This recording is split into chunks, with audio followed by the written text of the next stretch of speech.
rebellious family during a period of great conformity. But they won't break out. It's not enough. You have to have critical mass. You have to have larger social movements kind of stirring. And what happened at the end of the war, a lot of people who would never otherwise have left Grand Rapids go off to Europe for 4 months. The army, the mines are rolling. They come back, a different person, and so forth. So you have a lot of things happening like that. And so it is really, the entire culture is beginning to change, and then some weirdos can break out. And that's essentially what happened here. But the other thing that has to happen for social movements like the Beats is you have to find friends and colleagues. You can't do it on your own. We talk about the Romantics, we talk about the Beats as movements, because you have to find others. And they aren't necessarily immediately recognizable. And Burroughs was a lot older than the rest of these kids. You could say that Ginsberg and Kerouac is kind of a natural pairing. They're in college together, at or around Columbia, let's say, most of these young men. And Burroughs was not necessarily an immediate fit with that. He was 30 at the time that he met the three guys. But he looked dangerous. He looked very fun to them. He had a taste for violence, and he was these were not assimilationist characters, but Burroughs was the most willing to lift a finger to the dominant culture. You don't like me? No. I really don't care. And so that was incredibly attractive. And Kerouac was in some ways a really conservative guy. He ended up as a conservative. Of course, a lot of his youthful rebellion, it all hit his everybody has a little rebellious period. He was usually in college or in grad school or something, and it happened to hit at the moment that he met all these incredible people, and he was ready to farm them. He had just lost his best friend in the war. He was open, and so they all came together. But there were lots of them. We're talking about there's a core group of maybe 5 or 6 people in New York, and then later they came to San Francisco, elsewhere, and it kept spreading. But, and they were attracted to vice, and there's always vice. You're attracted to drugs, attracted to the crime. Times Square is, if you go now, it's just a giant, it's a monument to commerce, but it was incredibly scenic in the period. And that's where Kinsey did his research into the bars around Times Square, and tried to get people off to one side near the other. And it's one reason why Kinsey's findings were so shocking. He wasn't really a standard group. His sample group was a little skewed to begin with. But anyway, so it was an incredible experience together. And what I did in Queer Beats is I brought together their sex writings, which hadn't been done before. And it's just a small sample because I wanted to, because the small queer press that I was working with, and their emphasis was on the queer stuff. This is just a small sample of their sex writings because they wanted stuff that for the most part had a queer flavor or a tinge. And by queer, it's a better word than gay for them because of the time in which they lived and also their personalities and their generally rebellious nature. Gay identity is a thing of the late 60s, early 70s. Gay identity is post-Stonewall. And so they, as I say in my introduction, Kerouac had casual sex with men here and there, and he channeled most of that into hero worship of Neil Cassidy and a couple other men. But he was basically a straight guy. You think? I think he was basically a straight guy with, he would have remained bi-curious if his friends not been gay. But it's hero worship.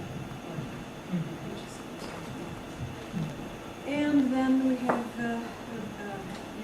Burroughs, who's, if we're going to characterize the Eastern basically gay, yet had a long-term relationship with a woman and had a child. That was Joan. He really messed that up. Joan Baldwin Yeah, he ended up killing her. killed her. Yeah. All evidence suggests it was an accident.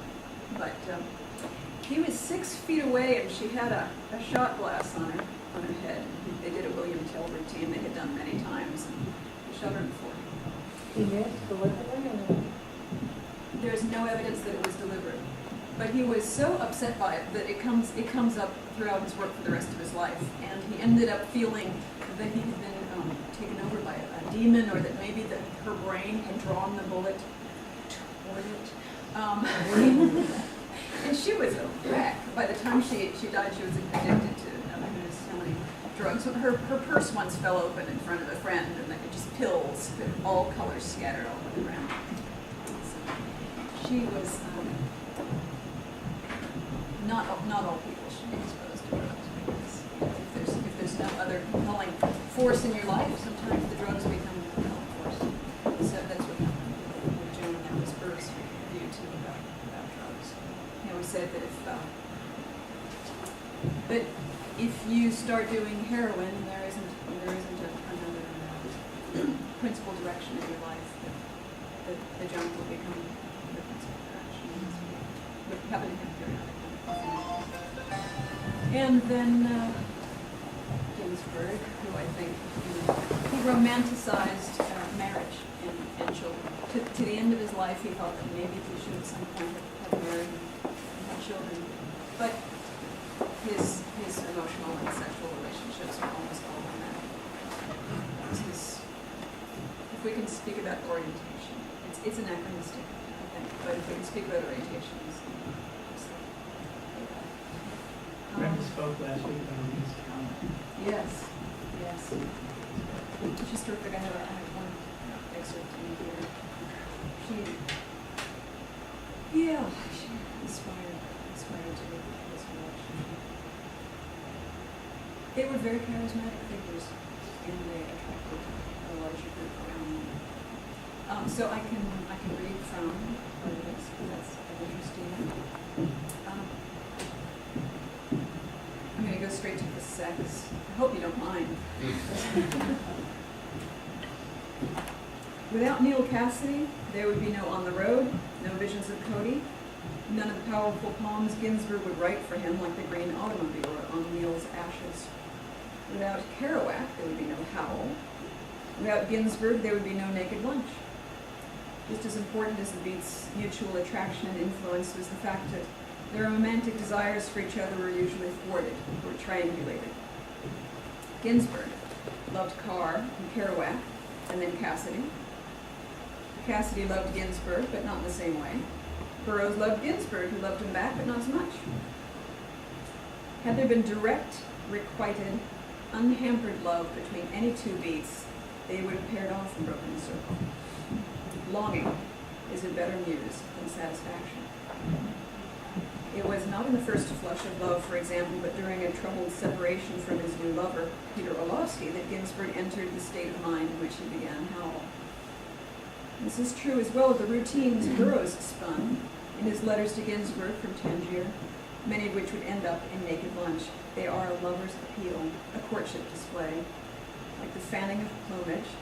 Although they had their genesis in the 4 months in 1953 that he and Ginsberg lived together in New York, they might never have surfaced if Ginsberg hadn't finally rejected him, blurting out, "But I don't want your ugly old cock." Taking this hint, Burroughs left alone for Tangier and began to write the letters that had contrite Ginsberg would praise, and preserve, and eventually help edit into Naked Lunch. It was Kerouac and Ginsberg who convinced Burroughs to write in the first place, and both would later type his manuscript, that womanly act of devotion, though Kerouac had to quit when it gave him nightmares. The intensity of desire that had frightened away Ginsberg, the need to schluck, that's Burroughs' phrase, to merge like jelly blobs of protoplasm, was still potent on the page.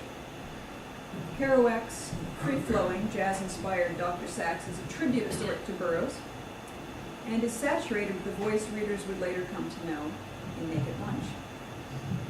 Although productive on their own, the three were entirely tied up in each other's writing lives throughout the 50s. Powell may have been dedicated to Ginsberg's friend Carl Solomon, who had been hospitalized with him, but was in fact the fruit of Kerouac's influence on Ginsberg.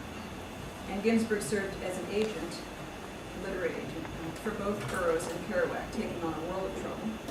His biographer Barry Miles argues that Ginsberg single-handedly willed the Beat generation into being by his unshakable belief that his poet friends were all geniuses.